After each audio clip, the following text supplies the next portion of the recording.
I stayed long hours there. Benares was a sensation. I tell you how it struck me.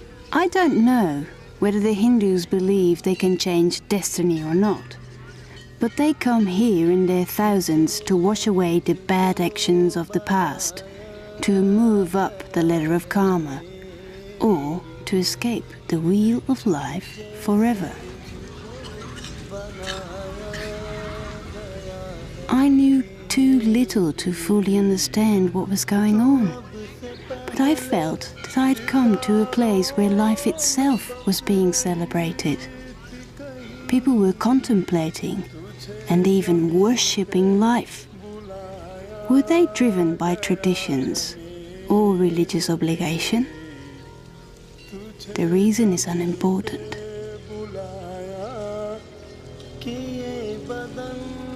When the faithful come in great numbers to worship in one place, the air is automatically filled with spiritualism and reverence.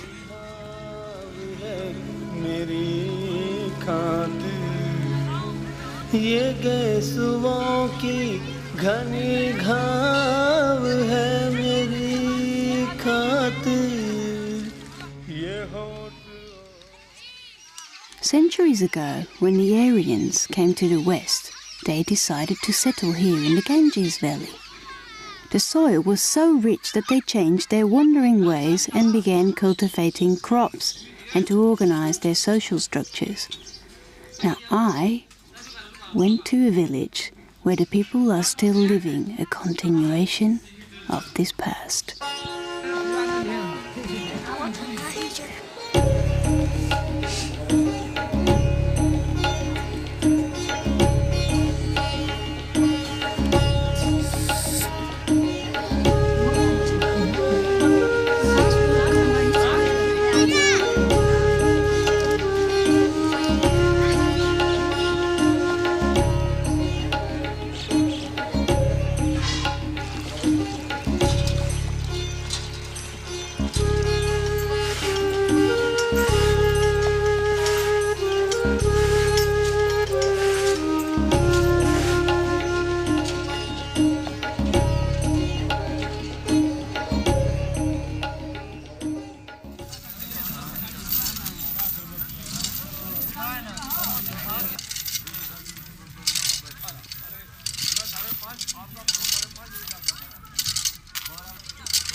Em, do you think, I don't know, Indian women are happy with their lives?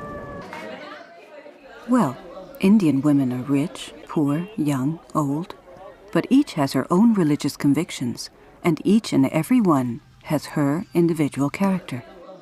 However, their cultural and religious backgrounds designate a life to men and women alike before they are even born.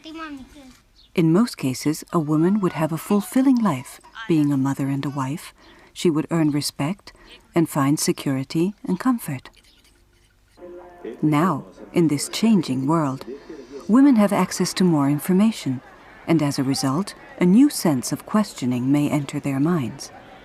The way in which they see themselves may change, and they become aware that they have, or possibly should have, more options than the ones laid out before them.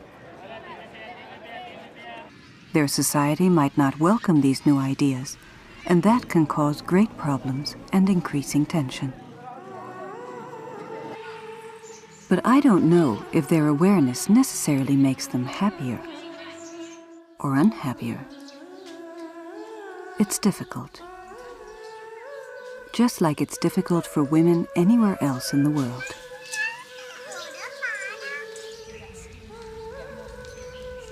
What happens when a woman from a rural area in South Asia suddenly has the same opportunities as I had growing up? Jabida? my family were all born in the same area, in the same small district of Sylhet. But when my father was born, it was India, and when my mother was born, it was East Pakistan, and when I was born, it was Bangladesh. But it was still the same area that we were all born in, and then my brothers were born in Britain. Would I be the same person? Would I have the same personality, the same strengths, the same character if my family hadn't emigrated at that time? Also, I'm trying to explore why I seem to be such a character to the other women in my family.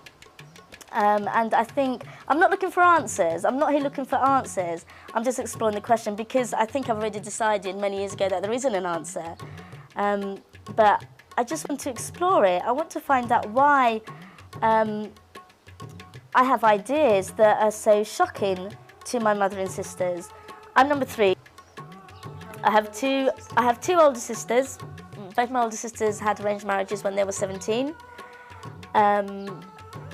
And I didn't get married till I was 25, and I chose my husband myself. Very shocking, very shocking. My family were very, very upset. They were like, what do you think you're doing? And I was like, well, I'm going to go to college, I'm going to study this. And they were like, no, you're not. And eventually they let me go. Funnily enough, exactly the same thing happened when I applied to university. Even though I had a place at Cambridge. My mother had never heard of Cambridge. My mother didn't know anything about universities. She had no idea what I had achieved, and that makes me quite sad. She becomes more and more ashamed of it every day, though, because she thinks that it's education that has corrupted me, that has ruined me. Definitely, that's why I'm so westernised. So when I'm with non-Bengali friends or westernised friends, I'm the most traditional. When I'm with the friends I'm here with today, I'm the most traditional out of all my friends. But when I'm with my family, I am just mega, mega westernised because my family are mega, mega traditional. It's quite strange.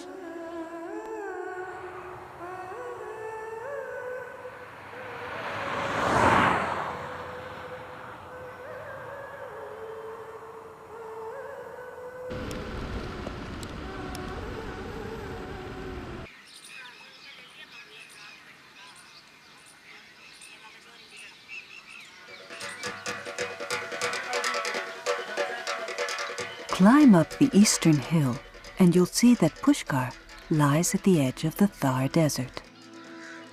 Lord Brahma threw down a lotus blossom, and where it fell, the lake was formed. It is one of India's holiest locations, a yatra or Hindu place of pilgrimage. It's more than a lake. It's an oasis in the middle of Marwar, Marustali or Marudesh, the land of death. Many, but not all, of the people you will see around you are direct descendants of the famous Rajput clans. Most importantly, you should become aware of the people's enormous resilience, which not only allowed them to survive, but to develop a complete culture around life in the desert. If not actually disappearing, is certainly changing.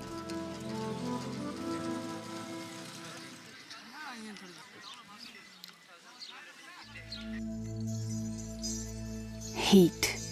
I feel that I'm slowly melting into a world that I never knew. Soft, stubborn feet look for a path to tread.